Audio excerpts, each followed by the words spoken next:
This is Anthony Nunez, and today I am doing an educational video talking about some new developments that are happening in the Bronx. So what's the big hype with the Bronx? Why is like the Bronx being bought up? Today I'm going to walk you through the Bronx. So first off I drew a map of the Bronx. It might not be to scale. It was drawn by hand, so hopefully it's not too bad.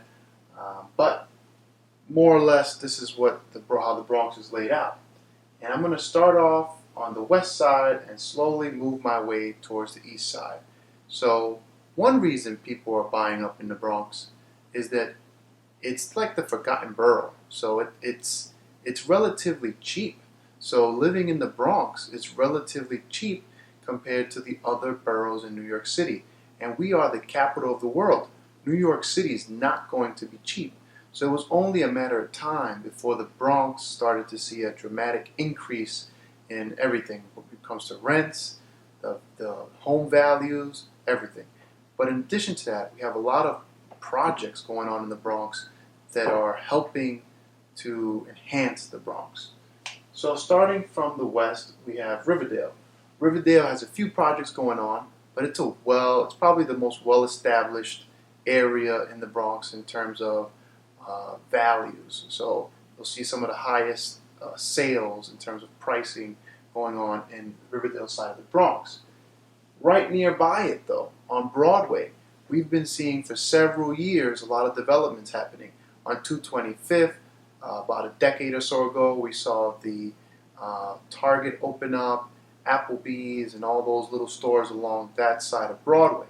More recently though, closer as you start walking towards 230th Street, you see the new area just before you go into the Deegan, where we have the gyms, the coffee shops, and Five Below, all these new stores emerging at that station.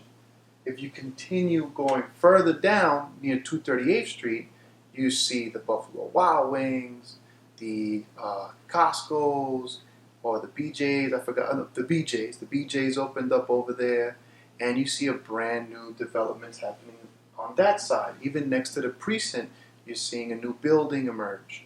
So there's a lot of developments happening along the Broadway side of this area.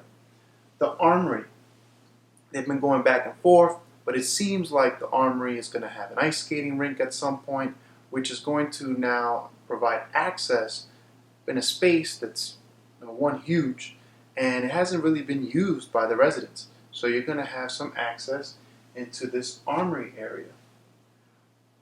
Fordham Road. So Fordham Road. We're seeing some changes coming in Fordham Road as Fordham Road is getting rezoned, and we see some of the changes that happened in the rezoning by Fordham Road near the Botanical Gardens and the Bronx Zoo. But additionally, the Heights. So the Heights that's going to flow into Fordham is just got a rezoning as well. So you're going to see a lot of changes coming from this side of the Bronx.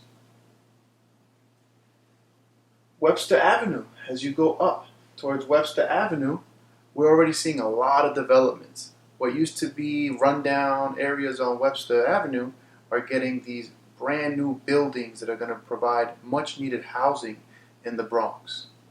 All right, and they look phenomenal so far. So hopefully they continue the good work.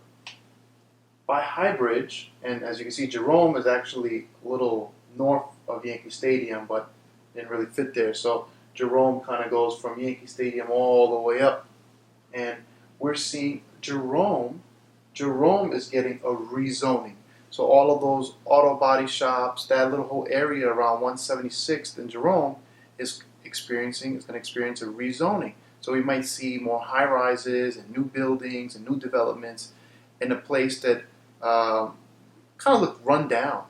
So now it's going to get a brand new facelift.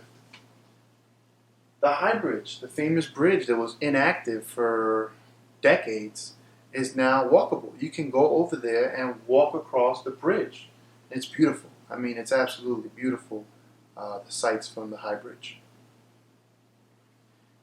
This lower part of the Bronx, it's getting a lot of attention because it's the proximity to Manhattan, It's really close to Manhattan. They're trying to like rename it almost. They're calling it Sobro. They're calling it the Piano District. But this area right here, if you go by 138th Street, you'll see a bunch of new buildings being built. If you take the 3rd Avenue Bridge and you exit to the right to get on to the Bruckner on the local route, you'll see a bunch of new buildings there, and that's all along that street. If you go by the Bruckner Bar and Grill, you'll see a bunch of new buildings there.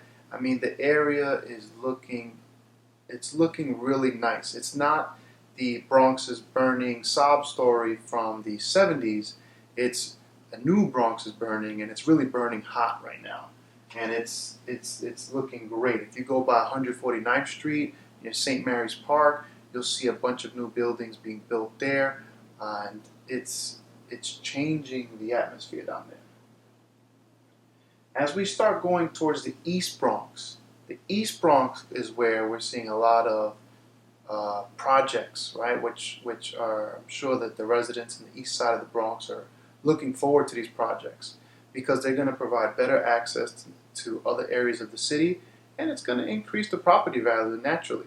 So one of the areas that just started seeing some of the fruits of this planning is Soundview. Soundview up by Clayson Point and the Shore Haven complex especially. You're seeing that this area got commenced with the ferry. The ferry started working this August, and from what I hear, it's a very pleasant ride. Now there's an issue with parking, so the people have to, the city has to figure out what they're going to do with parking. So they should have some type of a parking lot there or build one, and that they should think about doing that because right now it's a beautiful experience. However, parking is a little rough in that area, and it was rough before the ferry, so they needed to plan for this parking. But we have a stop in Soundview working, and people from the city who are used to paying millions of dollars for a condo have now a $400,000 option where these condos in the Shore Haven complex are going to provide them with a pool, waterfront views, a basketball court, a playground, a community room, a party room, a gymnasium. For $400,000 to $500,000, that's going to be a steal. That's a steal. People from Manhattan are going to slowly see that value, and some will trek up, and you'll see this Shore Haven complex increase in value. In addition, they're also building up the mall by Soundview, which is nice. You know, it needed a facelift, and it's getting one right now. So if you go there now, as of August 2018 or September 2018, you will see that it's being worked on, and they are fixing it up quite nicely. However, with this ferry stop, its success is also bringing to question, well, why can't we simply have more stops? A logical stop, which many of the community members are advocating for, is in Throgs Neck, right next to where the Trump Golf Course is. This is a logical stop because there's a park there, there's space for parking, and this is an area of the Bronx that doesn't have easy access to Manhattan. It has express buses, but it could benefit from a ferry service. And lastly, City Island. City Island is one of the artsy places of the Bronx with a lot of restaurants and a lot of history. So if we can somehow get ferry access to City Island and bring in a whole new prospect of buyers coming out to eat and enjoy City Island and what the Bronx has to offer, this would be great for the island and great for the Bronx and great for the city, because would be a short little commute. Next, the Penn Station access.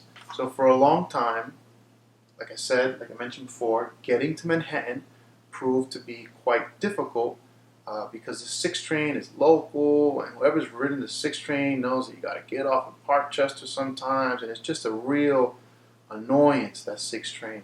So to be able to have an express route both to Manhattan and Connecticut on this Penn Station access, which is, they're saying 2022, but they're already talking about that's going to get pushed back a little bit, maybe 23, 24.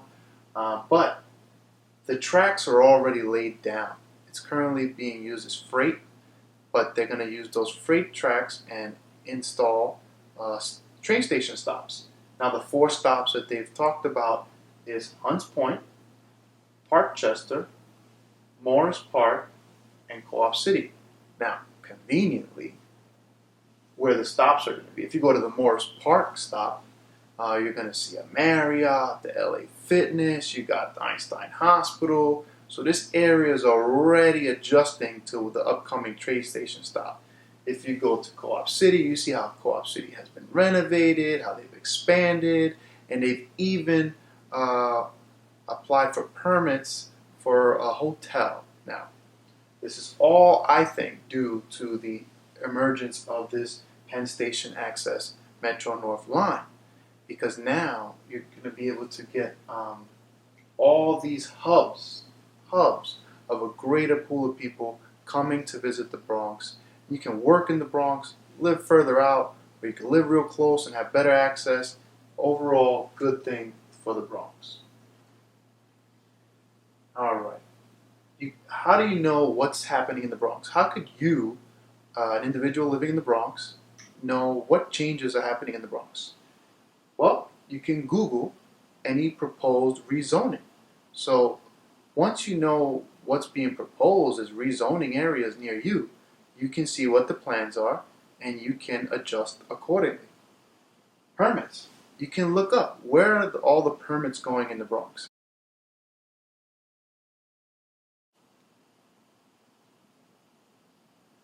Overall, you've seen how some of these new developments are going to be impacting the Bronx. And there's more. There's more happening. I mean, around Hunts Point, if you go along Longfellow all the way up to West Farms, you see a bunch of new buildings being built. If you go by Yankee Stadium and Grand Concourse, you see a bunch of new developments. Melrose, see a bunch of new developments. The Bronx is changing. It's for the better. It's more representative of what you're going to get in New York City. And there's still even more room for growth.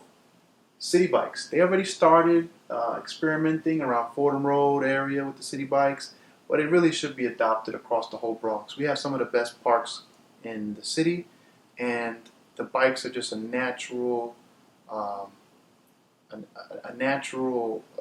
part of that environment. You can have the bikes there, and it's great business, and it's great for the city to have people take a bike ride from Pelham Bay Park, bike ride to Van Cortlandt Park, bike in the park, go from Pelham Bay Park to Orchard Beach. It's just beautiful and convenient. Long term though, I think at some point we should get some type of connecting train. We're kind of zoned where we got to go down, north and south in the Bronx with the trains. We should at some point, obviously much later in the future, maybe have a train that goes across Fordham Road, Pelham Parkway area, or from Bay Plaza going all the way across Gun Hill and connecting with all these trains, right? It shouldn't take an hour to go from the Pelham Bay section of the Bronx to Riverdale. I mean, it takes over an hour if you can take in public transportation. This is a short little ride that I think that a train station, some type of a train being built would alleviate the distance or the time to travel such a short distance. Ferries. So if these ferry stops come into fruition, I hope that the city would then look to expand elsewhere. Maybe a Bronx to Brooklyn stop, or Bronx to Queens stop, or the West Bronx, right? Maybe going from Riverdale into Dyckman and then into the Boat Basin area, sometime where it's covering the Henry Hudson side. All right? I'm very optimistic about the Bronx. Don't, go out and purchase anything or do anything crazy without talking to your local professionals. And talk to your local realtors, your accountant, your lawyer before taking any steps. But I'm personally, full disclosure, born and raised in the Bronx, and I'm investing as much as I can into the Bronx because it's a beautiful borough, and it's only going to continue to prosper.